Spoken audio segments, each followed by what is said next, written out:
So as Richard said, I was in the US a couple of weeks ago at the Edge Web Summit, and they were talking about a bunch of stuff that they've been working on from the Edge browser team. But like all browser vendors now, they're just trying to build stuff in the open because the web doesn't work when it's a closed ecosystem, as we learned at the tail end of the last browser wars. So really what I want to talk about today is just some of the stuff that I thought was really interesting in Edge Summit. There's a whole bunch of videos you can go watch from the day if you actually want to see all the rest of the stuff that I'm not going to cover. But this is obviously, it will have a bit of an Edge slant to it because that's where I've learned all this information from. But most of the stuff that I'm talking about is not Edge specific, and I'll cross back and forth between Edge and Chrome where is applicable during the demo. What about Firefox? I won't be using Firefox because I don't have $3,000 to drop on a Mac just to run Safari. Windows. Yeah, no, I remember. 2004, baby. I remember the days of running like Safari on Windows and having to test for that, and yeah, I'm glad those days are gone. I responded to an RFQ a couple of weeks back and got that requirement removed. It was in there. Oh, nice. Yeah. Anyway, moving on. So the first thing I want to talk about is ecom. Who has ever had to use an ecom platform? Seriously, like there is like 5 hands and there's at least 20 people. Yeah, as in a consumer. Who's ever bought something online? Okay, because if you haven't bought anything online and it's 20. My credit card. Don't you fax them a copy of the check that you've signed? Yeah. So something that I learned about it through working with the Edge team, but it's something that is now a W3C spec. It's a candidate recommendation, I think, is they want to work out a better way of doing payments. Now, if you think about using your phone, or you're using a Surface, or you're using an Android tablet, or you're using a Mac or even an iOS device that's not a phone, it probably knows something about you as an identity. So me logging into my Surface Surface Pro here, not my Surface Hub, that one I don't wheel around because it's a bit big. It knows about my Microsoft account, and then that Microsoft account is linked across to a bunch of other stuff that I interact with Microsoft. So the Microsoft Store, it's tied through to my Xbox account, all that kind of stuff.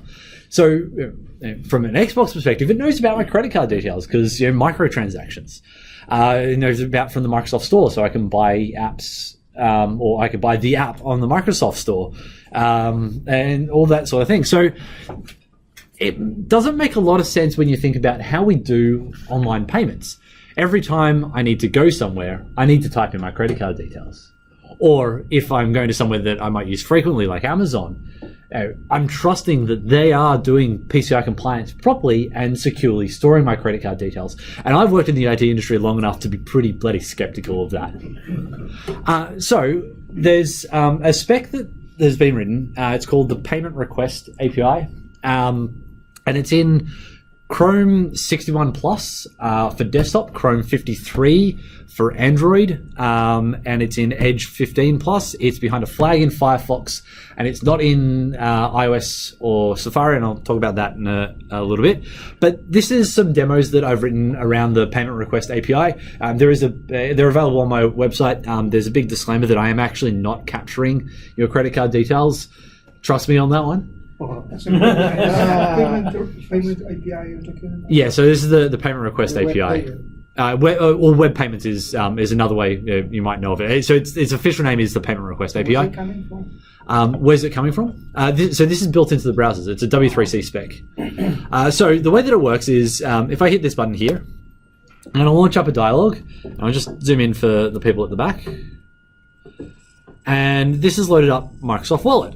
Now, because this is tied through to my MSA that I use to log into my laptop, it knows about me and it knows about my credit card. Well, it knows that this credit card, I have my MasterCard's associated with my account. I also have a Visa card that's associated. There's the last 4 digits of it. It has my expiry date also associated with it because it's for my full credit card details. I also need to, so for this checkout process that I'm doing, I need to provide it with an email address and the phone number. You see at the bottom the total. I'm running a preview build of Windows, and it actually has a problem where this fails when I try and do submit. So I'll show you what it looks like though in Chrome, because this is web, so it should be fairly agnostic. Same page. If I hit pay, you'll see it's a slightly different user experience. It looks a little bit different because this is how Chrome has interpreted this in-browser experience. This is tied to my Chrome account. So if I'm traveling between different Chrome instances on here, so Chrome Beta, Canary, etc. If I'm traveling across different devices, I've got Chrome on. That Chrome account roams. I've got payment information here. This time I only have a single credit card associated with it. Then have also contact detail below, which is information that I've requested from this website.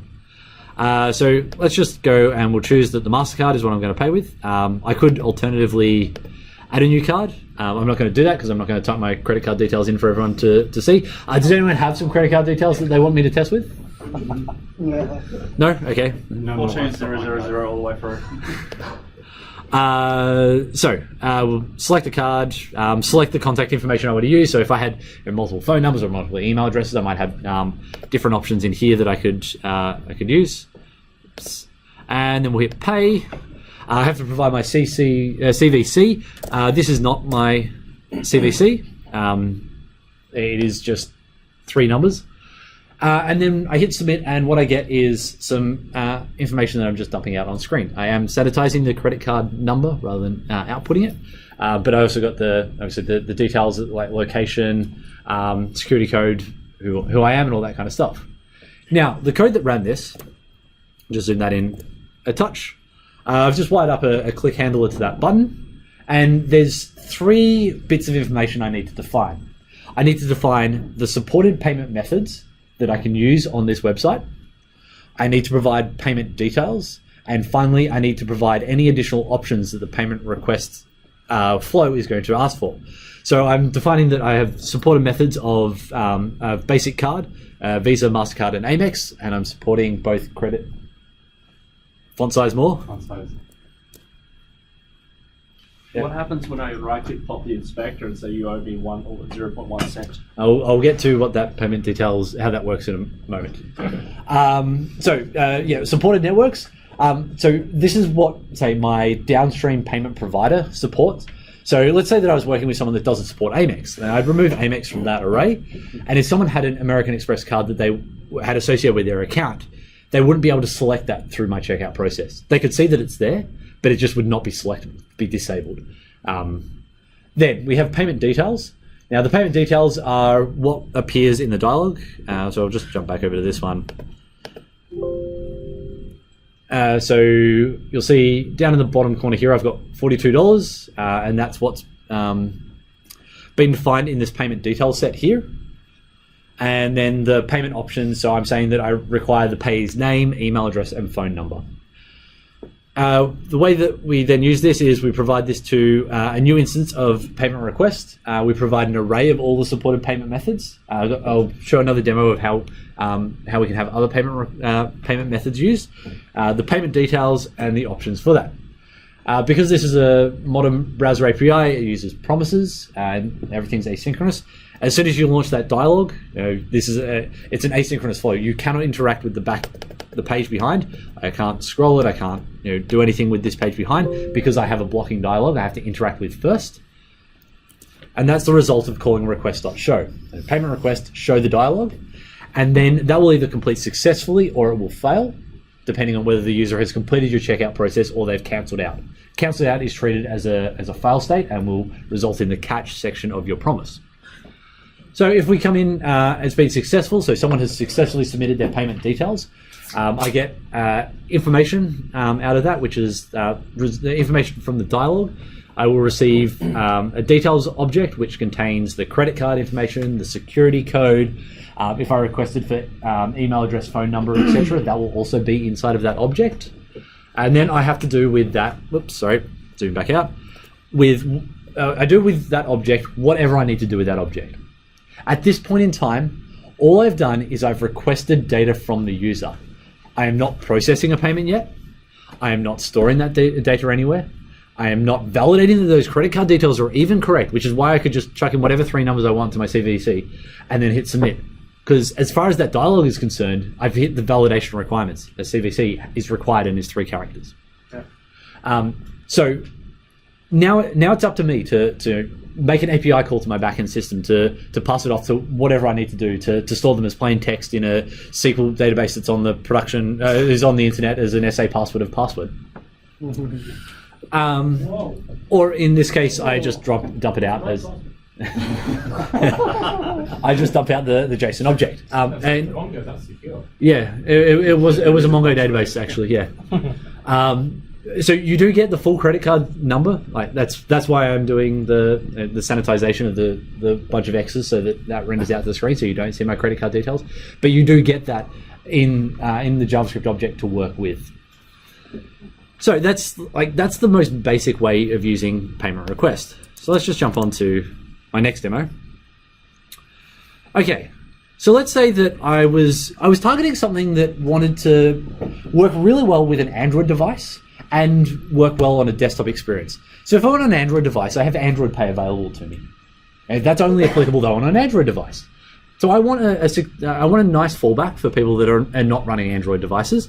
So I set up 2 payment methods in this case. The first is my basic cards with my 3 credit card possibilities. The second method is Android Pay, and then I provide a bunch of details about how we're connecting to the Android Pay as a merchant, because this is obviously going to be an external flow. A bunch of stuff that'll all happen there, and eventually that'll give me basically the token that Android Pay deals with to say yes or no that payment was successful. And then it's exactly the same as I was working with before. Unfortunately, I can't show you the Android Pay demo because I can't connect my phone onto the screen particularly easily, and I don't have the emulator on this device. But yeah, feel free to hit my website in the payment request demo too if you want to see that with Android Pay, if you're obviously connecting with an Android device. Okay, so demo 3. Let's say that I'm not sending something digitally to you. You're not purchasing a digital asset from me. You're purchasing something physical. So I'm going to have to ship something to you. So in this case, I'm going to require a shipping address. Again, that's probably part of the profile that I have with this particular browser or this particular provider, like Apple or Microsoft being a provider or Google being from a browser perspective. So the difference is, so I've just removed the Android Pay from these demos because we don't need them anymore. I'm actually now having a few more things in the display items. So I've got the amount that I have to pay, which is $42 Australian. I have shipping, and the current shipping that's been applied is just standard shipping, which doesn't cost me anything. And then I have a couple of shipping options that I could select from. Standard shipping, which is no cost, express shipping, which is $12, and then I'm changing the options that require shipping is true. So this is a new option that I've popped in. I no longer ask for email address and phone number. So how does that look? Pop up that dialog. Sec till I can actually click the dialog properly. And now things are going to start failing. Hey! Oh wait, no. Sorry. There seems to be an issue in Chrome stable. At least the Chrome stable that I've got installed that doesn't work with the shipping API. But it's definitely coming to Chrome. So this is Chrome Canary, and I know that it works there. It also works in Edge, but I was just already there, so I figured let's leave it. Okay, so how does this look differently? Okay, so now you can see an order summary at the top. So this is all that stuff in the payment details. You'll see that there's a total amount, which is what I owe them, which is $42. It's got standard shipping associated with that, which is $0. If I click into that, you can see an itemized breakdown. Now, if you think in an e-com platform, you might be doing this by listing out all the different items that have been in the shopping cart, and then you've got your cumulative total at the bottom. Let's go back.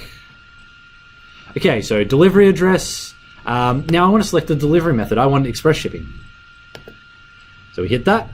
And now we've actually had the amount changed. What you'll notice is that express shipping actually makes it cheaper. So you're probably going to want express shipping from me. And then I can choose the credit card that I'm paying with and go through that flow again. So this comes to the question that Jeff had about so what if I just went in there and tried to change that 42 value to $1 and now I'm only having to pay $1. Or you owe me $11.99. Or changing that value. So the actual dialogue that pops up, that doesn't do any sort of calculations whatsoever. It is entirely up to you to provide it with the information to present to the user. So when I changed the shipping in that case, and then had to change the amount, there's a couple of events that get triggered inside of my payment request. Shipping address change, I'm not actually doing anything with this one, but you could say if I'm doing radial shipping, so if you're within 5 kilometers, then it's going to be X amount of dollars. If you're in 10 kilometers, it's slightly more expensive, so on and so forth, or geo-distributed shipping costs. So I can listen to the shipping address change and do some stuff with that. But the shipping option change, this is the one that we worked with in that demo. So this time, in this callback handler, I'm using saying the event object that is provided, so that the event that's been triggered, it will update with the result of another promise that's happening. Now, the reason that this takes a promise is that you might be doing something asynchronous to determine what shipping costs are going to change. It might be going back to our server side and saying, based off of the shipping that they've selected and the address that they've got, what's the actual cost going to be? This particular demo doesn't use asynchronous to determine shipping, but you can obviously get the idea. So the payment request knows what shipping option you've selected. In this case, it's either standard shipping or express. If it's standard shipping, and I know the structure of my array, so I just pull some stuff out of that. I update my payment details total amount value to be the new value, and this is where the bug exists inside my code base. And then finally, I change which of the shipping options is the selected shipping option. And then the last thing I do is I resolve that promise with a new set of payment details. So this object that we start with up the top here, that has totals, display items, etc., I now resolve the promise and go, here's the new payment details that you need to display. So that's constantly on the fly. Yeah, sure, someone could put a breakpoint in there and change the values and they see 0, but still, it doesn't matter if they're seeing that it's only costing them $0 to purchase something, because server side, I actually handle the processing. This is just what is the customer expecting to see for that. So you had a question, Russ, or did I answer it? Yeah. Cool. Okay, so let's jump over to demo 4. So this is completely non-themable. So UX, UI. Yeah. So question about UX UI for the dialogue. You cannot change the look and feel of that. Think of it as an OS level component, the same as the file upload dialogue. You can't change the thing that picks the file from the file system. I actually very much agree with the fact that it's not changeable, because what it means is you have it's harder to do kind of a fake a phishing attack sort of thing of, oh yeah, this is totally a payment request dialogue, because you don't actually know what one looks like. This is the only way the payment request dialogue can work in Chrome. And then if it's in Edge versus Safari versus Firefox, they're all going to look different. Okay, so this is a slightly different demo that, based off of the shipping address that you've got, well, maybe you get some different shipping options available to you. So let's just launch this as a demo. Okay, so I select my address. Let me change to, I will have to go to a different browser where I have multiple addresses saved.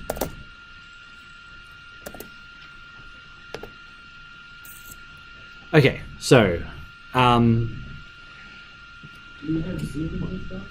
so you can't, I don't believe you can change the zoom of the actual popped over dialogue. The best I can do is Windows Plus. I'm going to get to that.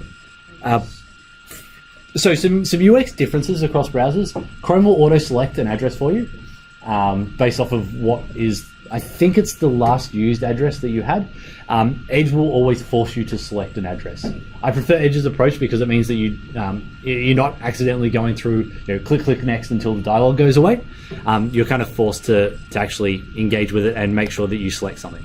So if I select an address here, you'll see that I've got 2 shipping options: free shipping or express shipping. If I select a different address, Now I only have a single shipping option, because what I've done is I've modified that part of the payment details, updated the event as a response, and yeah, we get different outcomes. So you can see that might be something where you're going back to the server and going, hey, based off of the address, what are the shipping options available to the person?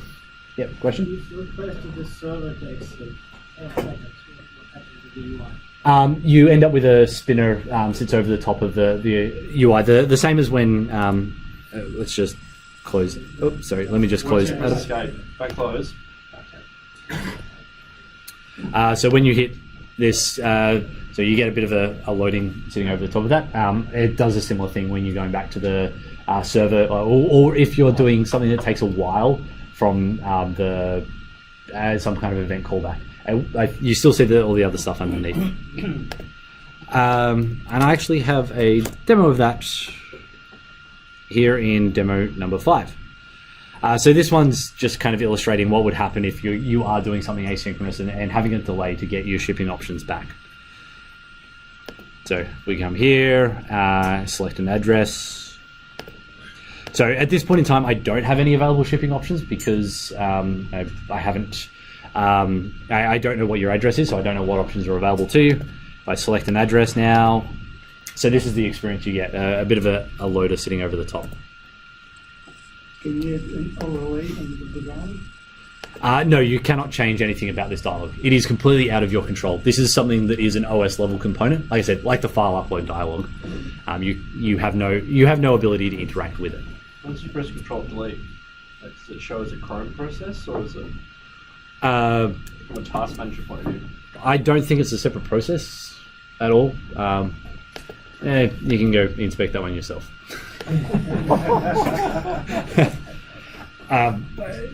Yeah, the whole idea about the payment request API is that we haven't really done anything different about the way that we do checkout flows since we started doing checkout flows on the web.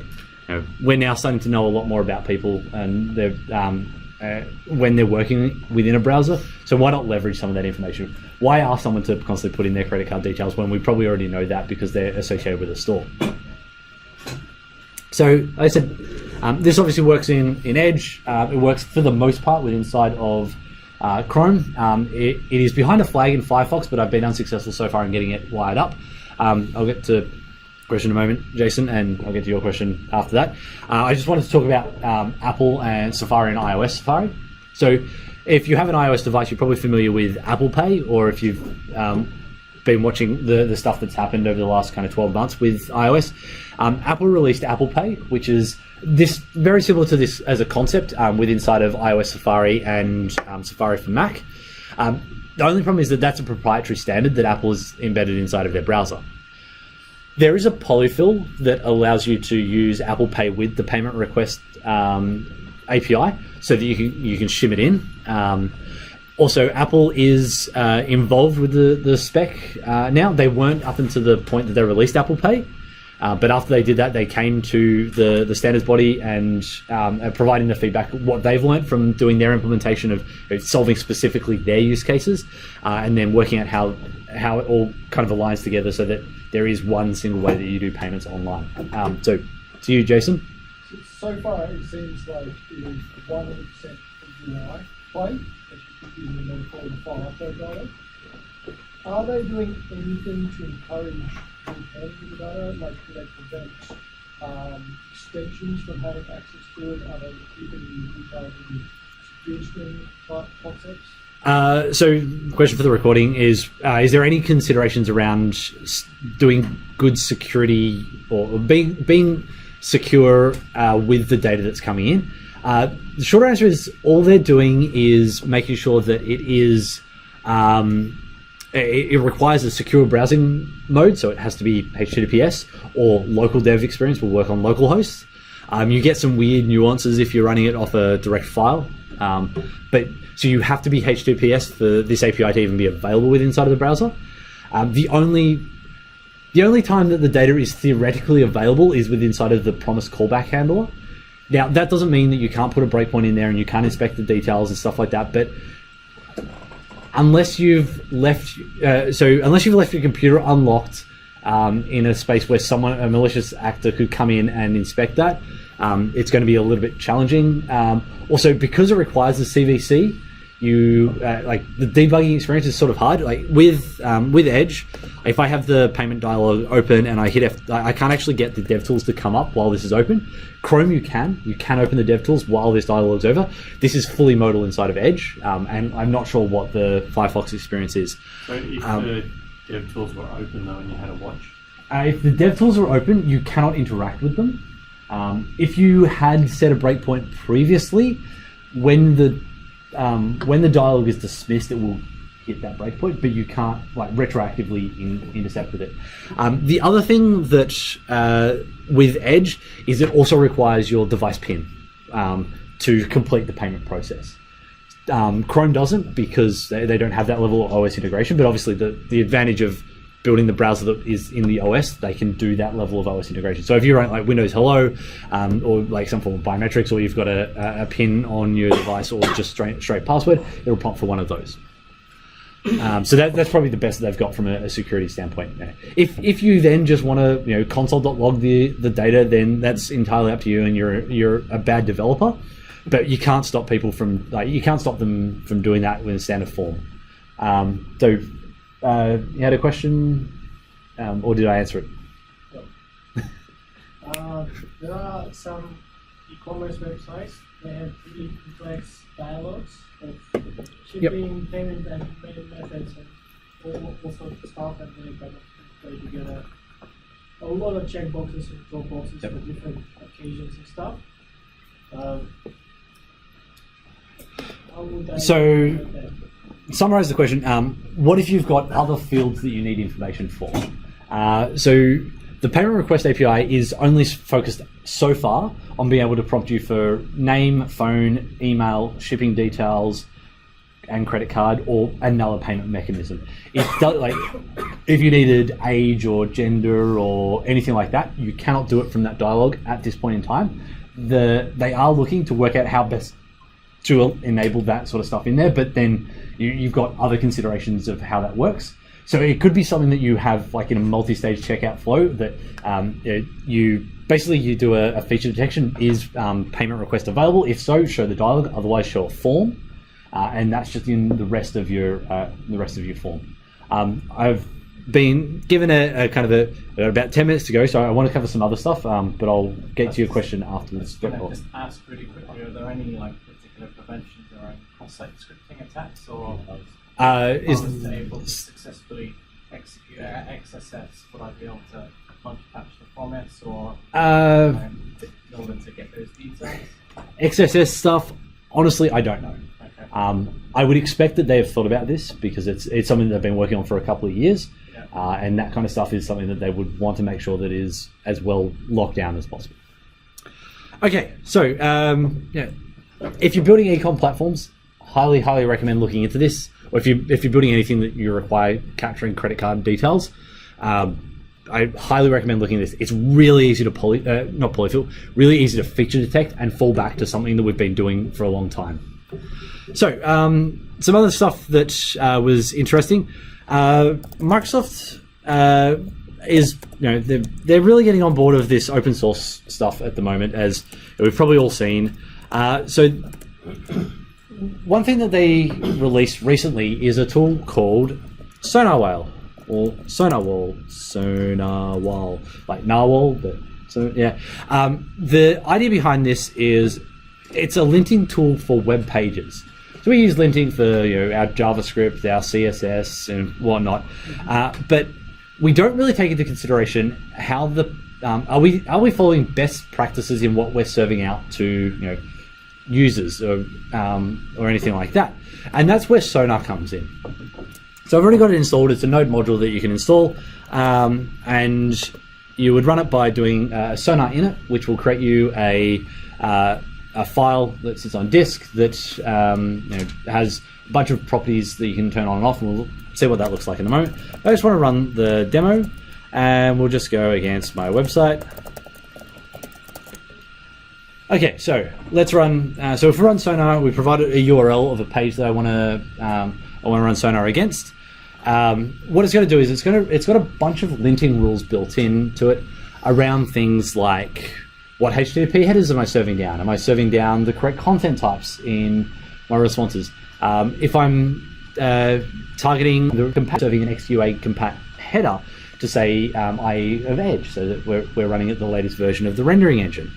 If it's got built-in stuff for doing JavaScript vulnerability testing against the JavaScript libraries that you're using. So you use an external service that does that. And this is taking a bit of time on my device, and that's a little bit disappointing. My 4G is still running, but it's just running slow. And then it's also got stuff around accessibility and all that kind of stuff. If this demo ever runs through, it would be really cool, but it doesn't. In fact, it looks like my whole computer might have crashed. Excellent! That's going to make the recording look super awesome. Oh, there we go. Things are running, things are slow, things are going to fall over pretty soon. Okay, well, I'll move on from this. We might see the output of that at the end. But Sonar it's really useful. I think that probably the two most important things that I've found from it is the accessibility nature of it. So if we do a lot of work in government where I work, so we have to target A and AAA accessibility, AA accessibilities, and the JavaScript vulnerability. So am I working with something like a particular library that might have an XSS vulnerability inside of it? It will tell me that I'm using that version that's got an XSS in it. Here's the version that fixes that, or here's the GitHub issue that's tracking that, or whatever it might be. Well, let's see. It is, things are chugging pretty badly. So Sonar was built originally, or it's been mostly built by a couple of people on the Edge browser team, but it's an open source project that it belongs to the JS Foundation, which is formerly the jQuery Foundation. So it's an open source project under an open source governance model, kind of like the .NET Foundation that Jeff was talking about before. Oh, here we go. Sonar is slowly kicking in. It's using Chrome to do the validation and stuff like that. I'm going to blame the fact that I'm running Task Manager for the fact that everything's running super slow. Totally a Task Manager problem. Actually, no, it's probably the recording that I've got running in the background. Okay, cool. Here's the sort of output that you would get from Sonar. So I've got a lot of problems on my website from a linting perspective. There's a bunch of headers that I'm sending back that are incorrect. So yeah, it's just these things are obviously not causing me problems in terms of being able to actually serve a website, but they're things that might have edge case issues and stuff like that, things that would be good to fix, like standard linting issues. The final thing that I just wanted to touch on is some stuff that's coming or has come to the F12 DevTools inside of Edge. They've been progressively making them better, getting more feature alignment with what the other dev tools do and stuff like that, and also working a whole bunch on performance. So they've actually just rebuilt the entire console tab from the ground up, which means that we get stuff like if the same message is rendered to the console multiple times, it rolls them up with a number next to it like Chrome does, instead of just constantly logging them out, which is really, really useful. They've added console.tables, so if I am working with a data set that, doing it like some kind of data set that that could be represented as tabular data, I can dump that out to console, which is useful from a debugging perspective. Than just it's like link-pad stump. We can also do what is probably the coolest and most useless feature in the dev tools, but I can do colorization and font styling of console messages. Font. Can you do emojis as well? You can. JavaScript's always supported emojis. Font size. Let's go 20 pixels. And oops. Yeah. Or you could use a WENT font. Comic Sans. Yep. Comic Sans. Boom! Now we can write all of our console messages as Comic Sans. So that's just with the %C string formatter at the front. That's a round of applause. Yeah, Comic Sans. So the only reason that I know that you could do this is if you hit F12 inside of Chrome when you're on Facebook, it does a big red stop. Do not copy and paste code in here. It's like, because they actually use that, and Chrome's had that for a while now. But yet now you can, pink text in Comic Sans your log messages. Does it work with CSS animations? Actually, it actually doesn't.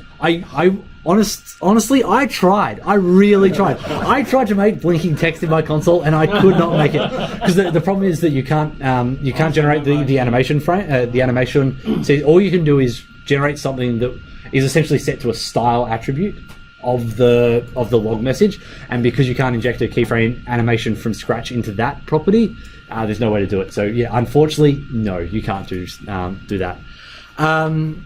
The Elements tab, again on the accessibility train, like I said, it's something that we deal with a bit. There's an accessibility tree in the DOM inspector, so you can actually see what does your website look like to a screen reader or to some sort of an accessibility tool. So this is how it looks. It's found. There's a banner. There's a main element. Inside of this main, it's broken down into a couple of different regions. It's got a header. You see the elements is tracking side by side, and and I can inspect that. So it's got text on that. We've got a link that's been detected a bit further down with some text on that. I can view all the accessibility information that's been exposed to the screen reader, such as at the clickable point on screen, so that that's what the person that is using an accessibility tool is going to know or going to be aware of in their region of being able to click, and that can be really useful for debugging, like why we're not getting click-throughs, or why people, why things seeming to be undiscoverable within inside of our application to people that are using accessibility tools. So I actually don't know of any other browser that has tooling like this in it, and I think that Microsoft seems to be really big in the on having the most advanced accessibility tools at the moment. I think that's kind of a cool one. Another useful thing that's in the dev tools. Come on, copy. Let's go back. Come on. Let's go to another demo. So who's ever had to debug some HTML and going, oh, hang on a sec, there's elements getting modified in my DOM tree, and I don't know what's causing that to happen.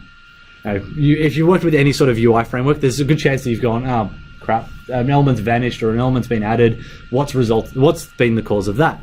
Well, I mean, I know that this UL is getting items appended to it, but I don't know what's causing that. Well, I can use DOM breakpoints on when the subtree is modified. Bam, there we go. That's the line of code that's modifying the subtree of that DOM element. There's also when the element is removed. So if something's removed from the page, break when that's happened, break when an attribute of an element has changed. All of these are fairly useful. This has been in Chrome for a while. It's now in Edge. The one nice thing that the Edge version does that the Chrome one doesn't do is it tries its best to track track the breakpoint position across page reloads and reattach automatically. And if it is unable to do that, the breakpoint will appear, and if you right-click on it, I can do rebind breakpoint. So I'd select the element in the tree, rebind breakpoint to that point. So I can reattach a DOM breakpoint that I'd previously been using. I've gone and I've changed my DOM in the browser. I've reloaded the page, and it's like, oh, sweet. That's where it's actually now is. I can reattach my breakpoint and observe what's happening. I'll wrap it up there because we probably want to go to the pub. I mean, go home. But that's some of the interesting stuff that's happening in the web in general, and some of the stuff that's happening in the Edge platform. Thanks. Cool.